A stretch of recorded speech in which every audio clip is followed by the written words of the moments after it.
Oui, je suis très inquiet que l'IA prenne en charge de nombreux emplois banals. Et cela devrait être une bonne chose.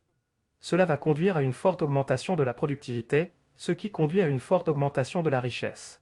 Et si cette richesse était répartie équitablement, ce serait formidable. Mais ce ne sera pas le cas. Dans les systèmes dans lesquels nous vivons, cette richesse ira aux riches et non aux personnes dont les emplois seront perdus. Et cela va être très mauvais pour la société, je crois.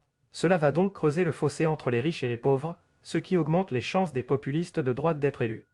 Donc, pour être clair, vous pensez que les impacts sociétaux des changements dans les emplois pourraient être si profonds que nous devrons peut-être repenser la politique du système de prestation, de l'inégalité, du revenu de base universel? Oui, je crois certainement au revenu de base universel. Je ne pense pas que ce soit suffisant, cependant, parce que beaucoup de gens tirent leur estime de soi du travail qu'ils font.